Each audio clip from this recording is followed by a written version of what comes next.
Hello and welcome to Journeys of Hope, a podcast from Blythedale Children's Hospital, inspired by the strength, resilience, and unshakable spirit of medically fragile children. My name is Rebecca Solomon, and this is Journeys of Hope. Let's begin. Today, I'm joined by Maureen and Dan Pasquale, an incredible mom and dad who have walked an extraordinary journey alongside their son, John. John was just 8 years old when he suffered a stroke caused by a ruptured arteriovenous malformation, or AVM. After extensive care and rehabilitation at Blythedale Children's Hospital, he continues to make remarkable progress. Maureen and Dan are here to share their story, the challenges, the hope, and the moments that matter most. Maureen and Dan, thank you so much for being with us. Thank you for having us. Take us back to that day, 2 days into third grade. What do you remember most vividly about the moment John screamed, "I can't see"? I guess I remember the whole the entire thing. I can see it crystal clear. As I look inside, he basically um, was crawling across the kitchen floor, and the puppy started barking like crazy. So I was making dinner, so I just kind of thought she jumped on his head or something. He started screaming, "I can't see, I can't see." And he kind of pulled himself up onto the counter, and I start washing my hands. I'm like, "John, if you can't see, I have to call 911. Like, I didn't know if it was, at that point, I had no idea what I was facing. And as I'm saying that, he just kind of said, "Well, maybe," and then fell to the floor. So I ran over, I picked him up, and he then just started uncontrollably vomiting. Um, That lasted, it seemed like forever, but it probably was only, several seconds. As soon as it kind of slowed down, I put him on the floor. I picked up the phone and called 911. And, at that point, I kind of thought maybe he had food poisoning or something. I was thinking about what he could have eaten, Right. you know. Right. And as a parent, what was going through your mind during those early hours when everything was happening so fast and answers were still unclear? Like you said, you thought it may have been food poisoning. You didn't know what was going on. Yeah. I was working at the time, and Danny had called me and said he called 911, and I was like, this sounds crazy, and my husband's not an alarmist, so for him to call 911, so I grabbed my stuff and I ran home, and I was just thinking, like he thought, I was just thinking, oh, maybe it's just food poisoning, and I met them both at the hospital, and I just kept asking John, can you see? Can you see? Because Danny had mentioned he couldn't see. And at that point, he was able to see. He had regained his vision, but he was still kind of out of it. He was like closing his eyes, and then he started saying, "My head, my head, my head hurts." And so they rushed him into CAT scan, to get a CAT scan. And when we came back down, it seemed like not much time had passed between the CAT scan and when we got back to the ER. And the doctor had told us what happened, and he may as well have been speaking another language. I had never heard what an AVM was, but he said that he had bleeding on his brain. And I just remember being in the ER, I literally started jumping up and down because I didn't know. I knew this wasn't a good thing. Like, I knew this was bad and catastrophic. And so they just had to rush him to the North Site Hospital to put a drain in his head and relieve the pressure. And I just remember feeling like they need to move as fast as possible. As you said, it was like a different language when doctors are explaining that John had multiple AVMs. I mean, this is something you never even knew about, and suffering the stroke. And how did you even begin to process what that meant for his future? I mean, I don't even think we were really thinking about his future at the time. We were just thinking about getting through the moment and him Right. surviving. There were multiple steps to get before he could even have surgery to remove the AVM. And so we were just living in the moment at that time and just, is he going to survive the next hour, day, So we couldn't even really think much of the future at that Yeah, point, it was moment to so moment. so fast moving and so unbelievably complex. What he was going through and what we had to, absorb from hour to hour. It was changing, and it was day after day after day of procedures, surgeries, tests, observation, recovery from surgery, back to surgery. So there really was that future outlook was Minutes. it couldn't, I mean, you couldn't even have it because you were so intensely focused on that moment and just getting to the next step of his recovery. Forget about, at some point, you transition into that, but in the beginning, while we were in at least the first month of PICU, it was Right. minute to minute, basically. And you were talking about that transition and day by day. It was 54 days that John spent in acute care before coming to Blythedale, Yes. Yeah. right? So, do you remember anything about the day when he was transferred to Blythedale? Talk us through that. Yeah. I remember everything about that day, I think. Pretty much. We were excited to finally leave the PICU and move on to the next step of recovery, but we were also very nervous. In the PICU, we had the comfort of having 1-to-1 or 2-to-1 care, where we had a nurse assigned to us and maybe another child. And they had told us that, we'd have to be taking on a lot more of John's care because the caseload at the rehab would be much more on the nurses. Um, but, and so that was nerve wracking because he was still so very fragile. But once we got to Blythedale, the experience was completely different than what we feared. And even with heavier caseloads, the nurses were incredibly attentive. There were nurse trainers, and we met with everyone, like therapists, nurses, nurse trainers, all probably within the first two Yeah, two pretty days. quickly. It was just everybody meeting us, and they definitely made us feel more comfortable. But there was we spent 54 days with all these nurses and doctors, and as crazy as it sounds, you kind of get attached to them, and so it was bittersweet, but we were happy to move on. Absolutely. And of course, your experience at Blythedale just beginning at that point, and I can't wait to hear more about this time that you spent there because there were so many milestones and so much happening in his journey to therapy and recovery and rehab and everything that you went through at Blythedale. But when he first got to Blythedale, he was in a disorder of consciousness, correct? So Yes. kind of talk us about that and how did you cope with the uncertainty of that particular stage? For a long time, we probably didn't understand the state that he was in because, we would sit there and put movies on TV and say, do you want to watch this or that? And to us, it seemed like he was making a choice, but we didn't know he really wasn't at that point. Well, in the beginning, he wasn't really Yeah, making a no, choice but I'm about, saying, like, there was a point where he was more alert, even though he wasn't making meaningful, um, you know, doing anything meaningful in the sense of communication. yeah. Um, There were moments though where we were like, we he's would in think, there. yeah, we knew he Like was there. John, picks his nails. He doesn't bite them, but he picks them. And there was one day like way down the line, but he was starting to like So do the that little again. things that Little his things. little into little habits. So we were like, he's in there. It's just a matter of time before he comes out. And through all that rehabilitation, I mean,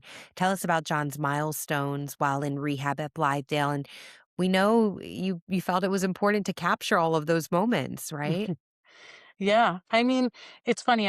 We were talking about this last night, and I said to him, for me, the biggest, I think, recovery milestone was him. I mean, John couldn't move the right side of his body, and while he could move the left, it wasn't in a productive manner. Like he couldn't productively use his left side. It moved, but and when he was finally able to give us a thumbs up, that was like huge because he wasn't speaking yet, but it was some kind of communication. Like, are you comfortable? He could give us a thumbs up. Do you want to do this? Or, some kind of response to something, because John wasn't verbal for about 7 months. And so when he was finally able to give a thumbs up, it was two things. It was productive movement. You were able to ask him a question and him actually move his thumb in a productive manner. But then it was also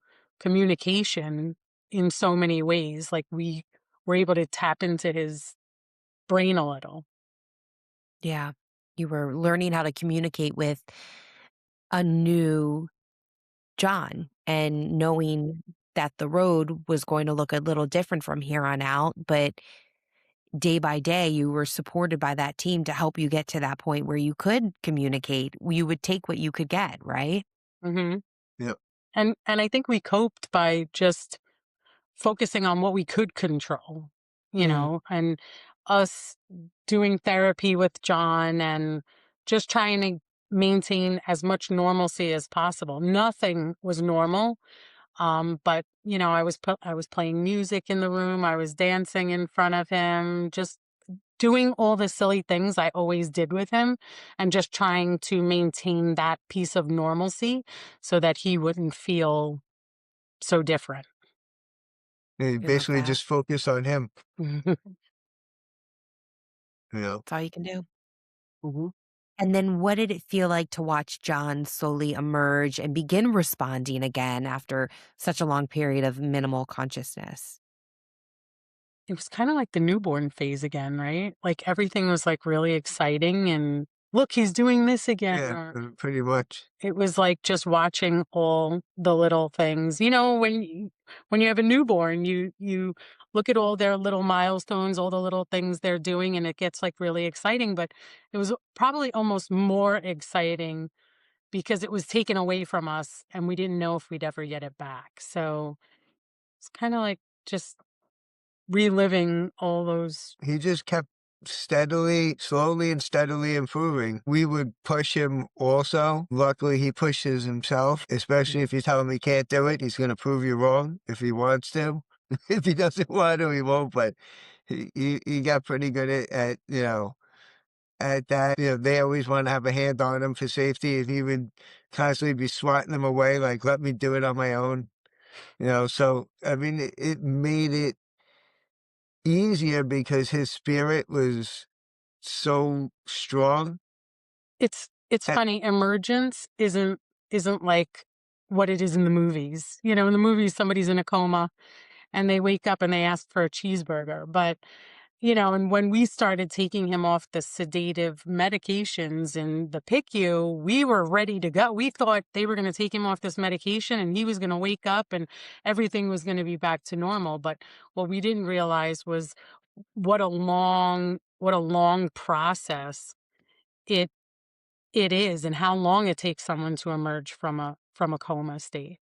yeah, Yeah. it's right before his major first brain surgery. We were arranging for a dog sitter to watch his new puppy that he just, she was, I guess, about a year old at the time, Chloe. And I remember the couple that was watching her say, well, we're going on a 3-week cruise in December.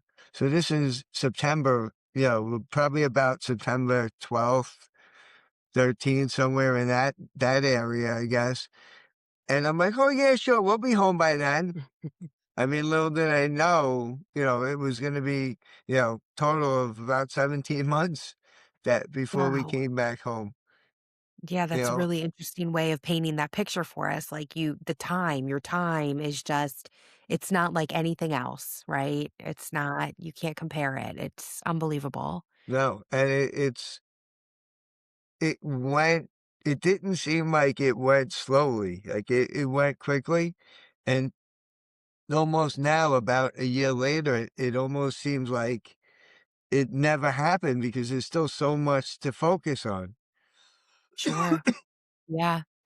And was there ever a point when you were at Blythedale where John was able to understand what happened to him? Like, did anyone explain that, or was that even necessary?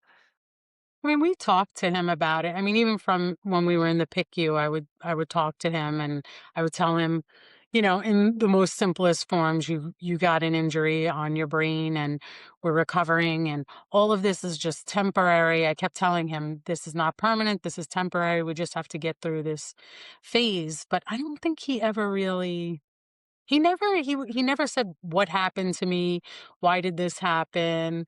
I think we talked about it enough that he didn't really have Yeah, questions and about it. you don't know how much of the conversations happening around him that he was absorbing before he could communicate it back to us. So by the time he could, speak and articulate things, he may have been processing that for months internally. And, he never he never complained about it. He would just say, "It's because of my brain injury." Yeah. Like, he wouldn't, look at I never saw him with, like, the "woe is me" attitude No. about anything. So, that, helps make the time go by also because it's not like you're watching him, you know, be miserable. He was so upbeat about it um, you know, and he became such a part of the community there Yeah. that it just was home for him. Mm. And look at what he's doing while he's there. I mean, he's literally relearning so many basic functions. We Yeah. talked on this a little bit already, but it's like he's relearning how to walk and talk and eat. I mean, this is something parents can't comprehend. I mean, after they go through that newborn phase with a child when they're learning how to eat and Yeah. then eventually talk and walk, you're doing it again now years later. Was there a particular therapy moment that really stood out to you as a turning point? For me, can I go for Okay. for me it was getting him on that is it the Hoya lift? What's that lift called? Yeah, that's It's a lift where he walks. walks. And his physical therapist, Jill, was like, we're going to put him on this thing. And at that time, he wasn't walking at all. She literally moved each leg. I pulled the lift and she moved each leg to get him walking. And that just felt like the start of so much because it was going to get him moving. And it's so funny because I just recently was looking through my videos and documenting his progress of walking, and that was January 19th, 2024. And then as I scrolled through my phone, February 29th, he was walking on a walker, still with assistance, but both his legs were doing it on his own. And I was like, gosh, when we were in it, it didn't seem like that was only a month. That was Right. a little over a month. While we were in it, it felt like it was months. And I'm like, Yeah. I had to go back to my phone and look and be like, is this the real timeline? So to me, that was huge. And just him speaking, using the passenger valve, being able to promote from the trach to putting a passenger valve on him so that he can speak. And it was several months before he spoke after that. But I think those two were like Yeah, it took a long time. big, big, big milestones in my mind. What about you? Yeah.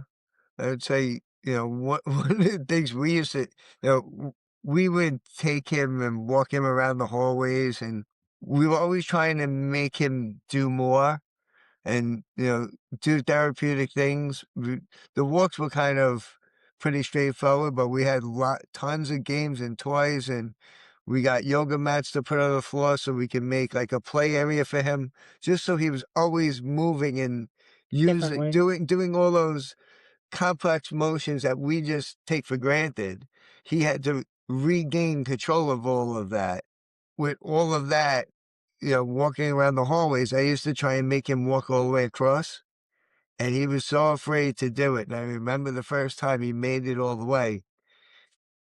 You know, that was because it was him, Mm. 100% free. He knew he could do it then. He just had to do it. Yeah. How did the multidisciplinary team at Blythedale, from the therapists to the doctors, support not just John, but you as parents? Ugh. I mean, I think the therapists were all amazing. They worked to his needs and his ability, and he's a he's he likes to call the shots sometimes, and so they worked to his some days they had a plan in mind and he derailed it and they just flowed with it. But they also taught us, like, we went to all his therapy sessions, especially in the beginning. As he progressed, we tried to, like, you know, back off a little, and but they taught us what to do when they weren't around, Right. you know. And so his occupational therapist and his speech therapist and his physical therapist all gave us things to do with him. They would show us what they were doing with him so that we can do it on our own time. But also, like, the nurse trainer was amazing. Our nurse trainer, Angela. All the nurses were. Yeah, I mean, like, Angela came in and she taught us how to change his tracheostomy and his G tube. And I was so scared. And I remember crying, and she was there and she totally put me at ease. She gave me hugs when I needed them. And, you know, we did a bunch of trach changes with her, but she made us feel confident that we could do this on our own and gave us the comfort and the knowledge to do that. And then even the nurses, when we had trach changes and G tube changes, they would sometimes, if he wasn't around and I was doing it, they would stay with me and, again, put me at ease. And it got to the point where we were doing them with, like, I'm like, this is amazing, just doing them without worrying and stressing. And I love Yeah. how, yeah, go ahead.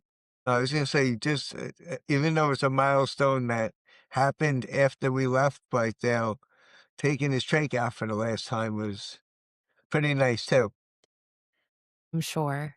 I'm sure. But, you know, I love how not only were the therapists and doctors and nurses and the entire team at Blythedale showing you how to help your medically fragile child, from changing the trach to doing everything, helping him walk, helping him, all the things, but also being there for you emotionally. And I think that's something that when you're in it, you don't really give yourself grace. You don't really give yourself that time to understand and really comprehend what's going on, because you're in it. You're in the therapies, you're in the rehab, you're at the hospital, you're bedside. So the fact that you were able to get that hug when you needed it, Mm. and that emotional support's important too as a parent. Yeah. Yeah, it Yeah. is. Right, definitely. And they're all such special people. Even the doctors, when something would happen and they'd have to come in and they would put me at ease. I'm more the nervous Nelly, panic one. He stays calm under pressure, whereas I get a little nervous. But they were always there they weren't only managing, you know, some of these doctors and they're not just managing the child, they have to manage the parents. We're all in such a state of shock and nervousness and they put us at ease too. Wonderful. And even, like, child life has helped us, you know, talk him through when he had procedures or something. They would come in with a doll or something and talk to him about it. And they were amazing. So glad to hear. And we know, I mean, when we talk about determination, John has determination and it really shined through in his journey. Tell us a little more about his personality and how that helped him through his recovery. John is such an adaptable child. I don't know if it's like being, you know, starting school during COVID and, you know, all that, but he's such a easygoing, kind of like, all right, whatever, it is what it is, and we're going to get through it. And I think that positive temperament and And his energy. I mean, there was a yeah. lot of times where he started to have it like block parties. So we were in part B, and that was became like he would bring all his toys out and set them up, and kids would come from all over and hang out and everything. And there were so many days you wanted to do things like that. And you're up all night doing this for him and that for him. And you're like, I just want to relax. I But want to watch a he would, movie. his determination, he just had that boundless energy, Yeah. right up until bedtime. And he would want to keep playing and going out and seeing who's outside and going to rec. And every little support piece that they put in place there kind of complements itself to make it, an environment for the kids to flourish. And that makes it easier on us because we're seeing them succeed. So that is a constant uplifting thing and a constant support that you get without even knowing it. And everybody makes such a big deal over it. Like when he would walk through the halls when he started walking, it was like there was always a cheering section. And it's not just for John, it's for all the kids. The nurses would be like, oh my God, go. They would cheer them on. And gosh, how fun is that to have people constantly, It is you know, fun. It cheering really you is on? fun, and it says a lot about them too, right? It's Yeah. their Yeah. hard work is also paying off, and, you talk about John throwing these block parties and using the word fun, and you normally don't associate those 2 words with a hospital, Hospital. but that's what Blythedale is, and I Yeah. think the fact that he's able to joke around with his therapist, and he was able to use some more, his motivations. We know he liked, was it cotton candy and Legos and, like, Yeah. all the things, and I think it's so important to bring the fun and the joy into the healing of a child because we can't lose that importance and the power of play for every child. Children like to play, and it's important Yeah. that they continue to do Yeah. that in that space. And you saw that firsthand. Hmm. I mean, even just last night, he said, I miss Blythedale. Like, Yeah. I'm like, he had such fun there, and it wasn't like a hospital. He had friends and nurses that always made a fuss over him, and doctors that made a fuss over him, and therapists, and so he loved it there. And he was thriving, so why not? Yeah. It's Exactly. amazing. All right, so you're back home, and what would you say life at home looked like since John's injury? What does it look like now? What did it look like when you first got home, when you left Blythedale? And how has your definition of a good day changed, or has it changed? Yeah. It's It's been very busy, I would say. He still has a demanding therapy schedule. Um, that doesn't always fit neatly yeah, into our it schedules, doesn't but fit neatly at all into our schedule, but fortunately, I'm able to. I work in a family business, so I'm able to manipulate my schedule around his. Um, so that's helpful. Pretty much every day we're doing something with him, and it's you still can't leave. We try not to leave him alone. We still um and when we say leave him alone, it doesn't mean like leave the house. Like we don't like to leave a room with him. Like, you'll yeah. be maybe a room over, but we wouldn't go in the basement if he's up in his bedroom. He still has coordination issues. Mhm. Um, he's, I guess, probably about 18 or 20 months without a seizure, but there's always that concern that he might have a seizure, so you have to be on top of him. With that, he, requires to be tube fed still. He's eating again, but not enough that we can stop the tube feeding yet. Yeah. Uh, But I mean, a lot of it is, so much is still very much the same. We put the music on and dance and have like a little dance party. We play video games with him, or he'll play. We still play board games. One of the things yes. that in Blythedale, we bought tons of board games, Connect Four, things that would get him moving both hands. Uno was a big thing, and so we kind of brought that home with us, and we play. Even last night during dinner, we kind of like played played the game Sorry and ate at the same time. And so doing that has all kind of come home with us. And it's now about, connection and joy and not perfection. Otherwise, he's the same kid. He wants to do the same Yeah. type of things he always wanted to do, but and I guess he knows his limitations, so he doesn't look to do things that he knows he can't do yet. But he's still pushing it, pushing the envelope a little bit here and a little bit there to see what he can, Yeah. what his next breakthrough will be. I love that. And Chloe, is it? Yes. Is That's Chloe our still in the puppy. picture? Yeah, She is. She's still Okay, in the so picture. he I'm sure spends a Chloe lot. was happy to have John back home. Yes. John was very yeah, and John was very happy to be back home with her. We contemplated, my mother started watching her and we contemplated. I was like, maybe we don't bring her home for like a week. Let's settle in. But I was nope. like, no way. 5 minutes No in, No, way you're she was doing it. here. As soon as you get no, home, I where's love it. Chloe? Nothing I like mean, puppy love, right? yeah. It's And, great. and she's great for him too, because when he's playing with her, it's all those movements that are just natural, complex movements that you almost can't replicate in therapy, you know. True. So it's almost like a whole nother form of therapy for him in that sense.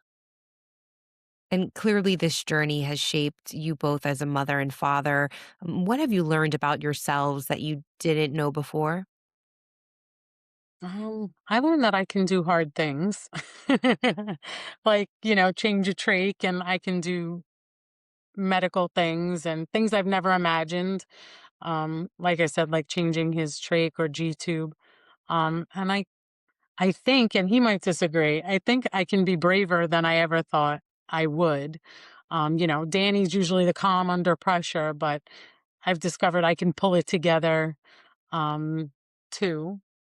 I don't even want to know if you disagree, but I just, I think you got that. You definitely got there. and I loved the Beginning was a little rougher, but you got there. Um, but I also I enjoyed the doing things like OT. I was constantly trying to create ways to get John to move his right side and his left side in a more functional manner without him realizing that we were doing therapy.